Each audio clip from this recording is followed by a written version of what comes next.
les choses ont commencé à dégénérer pour moi. Je n'étais pas heureuse.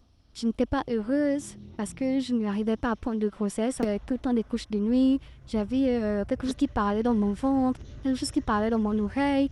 Mon Dieu! J'ai oublié un détail. C'est dans cette semaine, durant ce travail spirituel-là que le monsieur m'avait fait, on fait ce qu'on appelle, non seulement on te fait ce qu'on appelle les tocs, c'est-à-dire qu'on te met allongé dans un truc comme une piscine ou quoi, je sais pas. En tout cas, on appelle ça les tocs chez nous en Yem enfant. Mais en plus de ce travail, l'agent pour faire mener protection comme ça, le monsieur m'avait fait allonger sur la tombe parce qu'il a un cimetière derrière sa cuisine. Donc j'étais restée allongée pratiquement pendant une heure, ouverte avec un drap blanc sur une tombe. Il m'avait fait allonger là-bas. Donc, je sais pas si ça faisait pas, je sais pas si ça faisait partie des protections ou quoi. En tout cas, la pratique m'avait fait faire ça.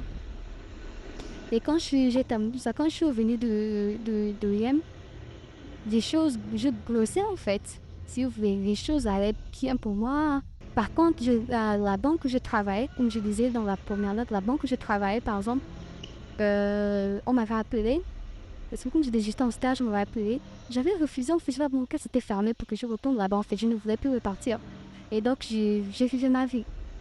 Je vivais avec mon monsieur, j'ai rencontré un monsieur avec qui je vivais, qui prenait soin de moi, qui me donnait tout ce que je voulais. Donc, je m'occupais de la famille.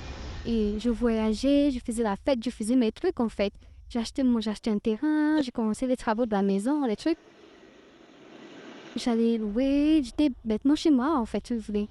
Mais avant que tout cela n'arrive, où je commence à glosser, ou que je commence à machin, mon fiancé avec qui j'étais, quand je reviens de Yem, je suis dégoûtée, je commence à être dégoûtée par lui.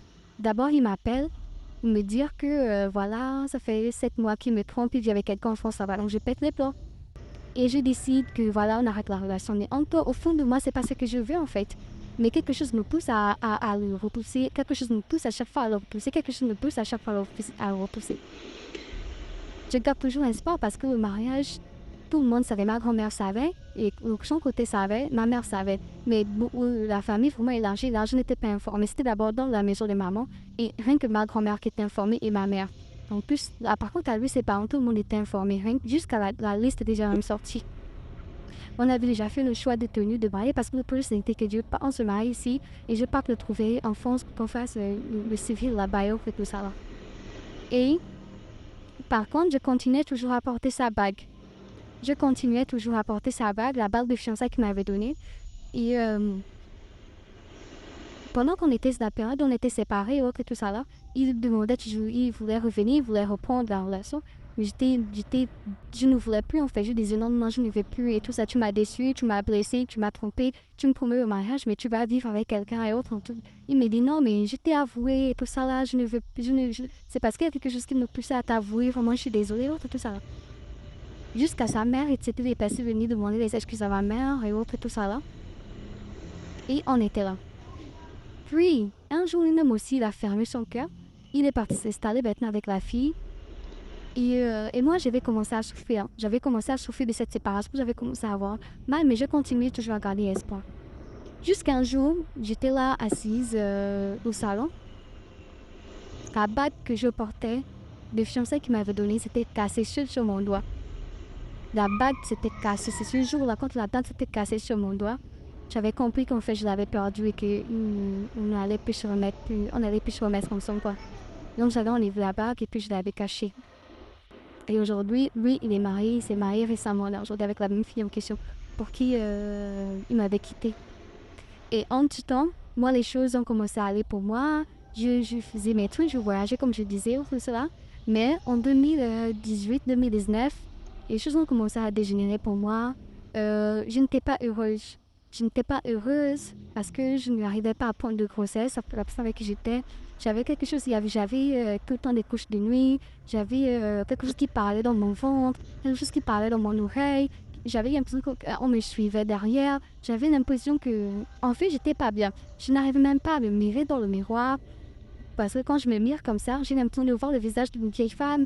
Tout ce que j'essayais d'entreprendre comme activité, tout le business que j'essayais de lancer ne marchait pas. Tout ce que j'ai essayé de faire comme activité ne marchait pas. Rien ne marchait. Je ne comprenais pas. vraiment, tout était bloqué de partout, tout était bloqué. J'avais l'impression de m'étouffer, j'avais même des envies de suicide. Je n'étais pas bien, je ne dormais pas le matin, en journée, comme si je suis avec mes amis, on est en train de fêter, on boit, on fête, on boit du champagne.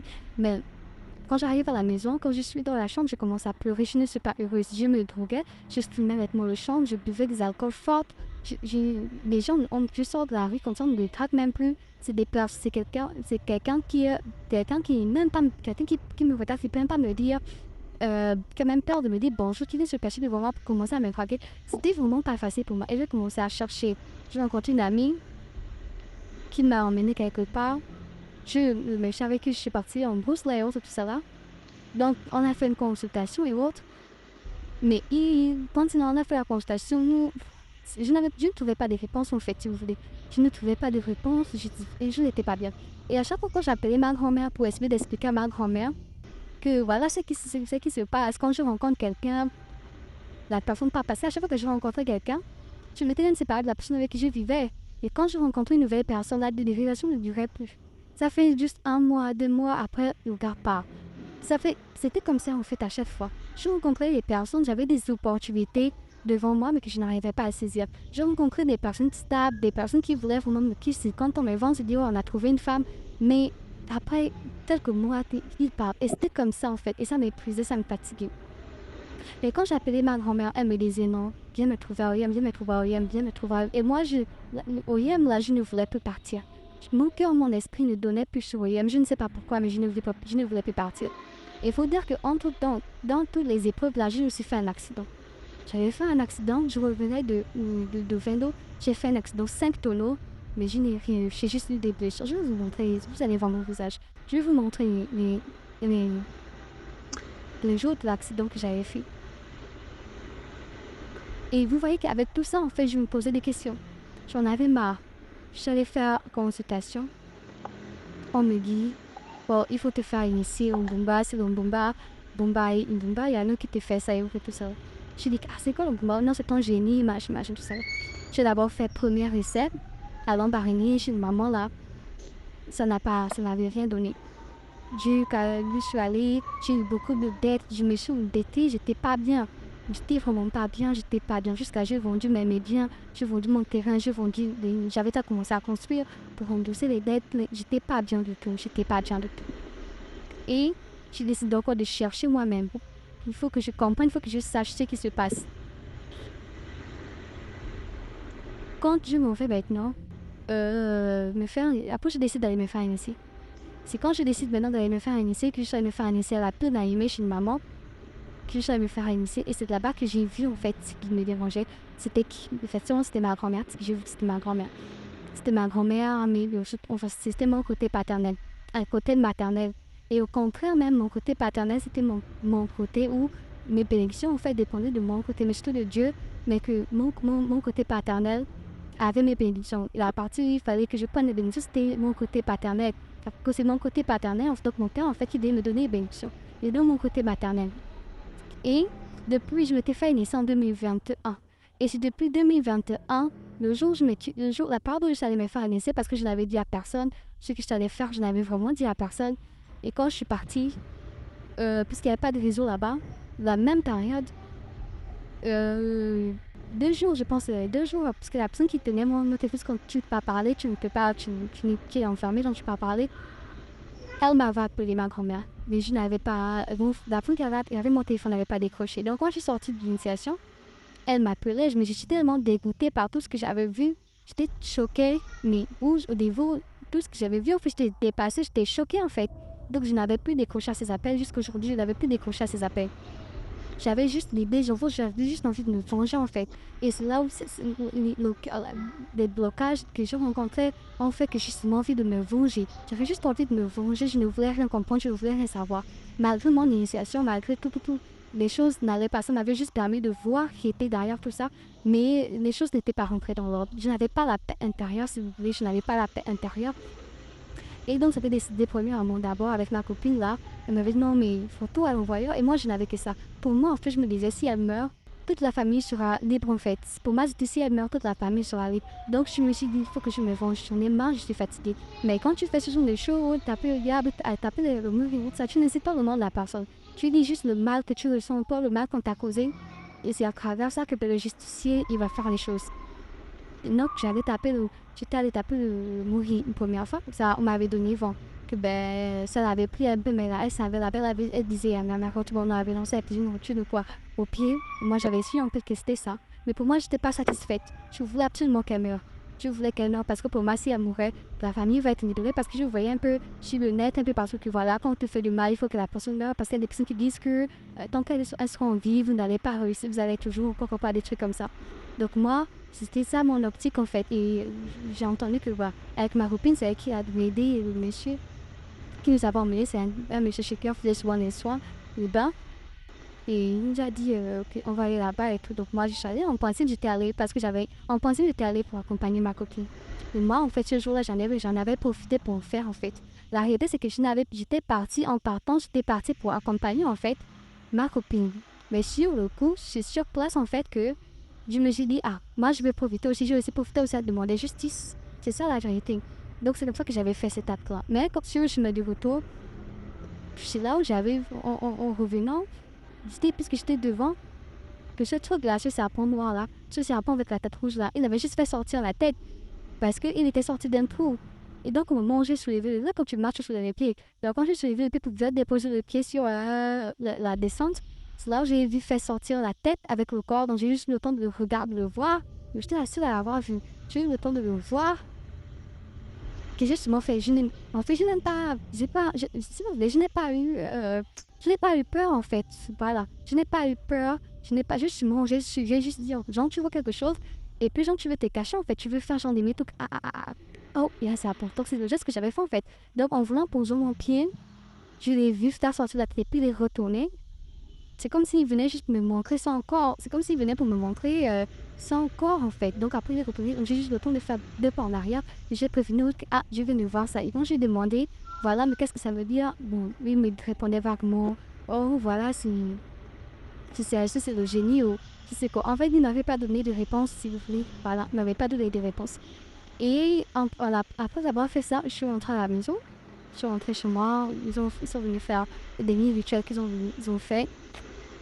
Je n'ai toujours pas eu de contact en fait avec ma femme. Je ne voulais plus récemment. Jusqu'aujourd'hui, je ne parle pas avec elle. Mais en tout, je n'avais toujours pas la paix intérieure. Elle était comme elle vivait en moi. Elle vivait en moi. C'est comme en fait tout ce que je faisais, elle savait. Partout où je partais, elle savait. Donc j'en avais marre, j'en avais tellement marre, je ne savais plus quoi faire que j'avais décidé d'arrêter de faire tout ça et de retourner à l'église. J'en avais tellement marre que j'avais décidé de retourner à l'église. Et quand je suis retournée à l'église, j'ai fait des peurs, j'ai fait des délivrances, j'ai vomi, j'ai chié des trucs, jusqu'à j'ai commencé à retenir la paix. Aujourd'hui, je me sens beaucoup mieux. Aujourd'hui, je suis engagée dans le Christ, je me suis convertie, je sais que Dieu va m'utiliser et je suis une belle créature. J'ai pardonné toutes les personnes qui m'ont fait du mal, j'ai pardonné. J'ai avoué, je suis allée voir ma mère, j'ai dit à ma mère, j'ai avoué, j'ai fait intervenir la famille pour faire une réunion de famille pour parler de tout ça là. J'ai dit tout ce que j'avais fait, j'ai dit que voilà, je m'étais fait initier, voilà. Et les parents m'ont donné des recommandations, des conseils et autres, tout ça là. Côté paternel, j'ai fait impliquer le côté paternel pour me réconcilier avec le côté maternel, surtout ma mère. Donc, il y a des choses qui se sont dites et tout ça là, mais moi, je suis plus en contact avec ma grand-mère. Je ne veux plus rien savoir d'elle, je veux rester dans mon coin en fait. Donc, c'était pour vous. Là, moi, j'essaie de débriefer de tout ça. Parce qu'il y a une histoire. Mon histoire est tellement longue. Cette femme avait tellement pris possession de moi. Elle me faisait faire des choses. Mais je vous assure que je faisais des trucs, même parfois des périodes. Je sais avec mon fiancé, je fais l'amour avec mon fiancé. Mais j'ai l'impression que je couche avec des gens, je n'avais même pas de plaisir. J'ai l'impression que c'est pas moi qui fais l'amour en fait. C'est quelqu'un qui prend possession de mon corps. Et quand on termine, je reviens en moi, mais je suis souvent fatiguée. J'avais l'impression de me compte pendant que je fais l'amour, c'est comme si c'était un animal qui faisait. En fait, j'étais possédée. J'étais complètement possédée. Et je bénis le Seigneur parce que aujourd'hui, Aujourd'hui, je suis sortie pour en parler maintenant, pour essayer de parler de tout ça. Surtout, c'était cet acte-là que j'avais posé, en fait, que je voulais savoir ce que ça signifiait et autres, tout ça. Donc, mon histoire, c'est un peu ça.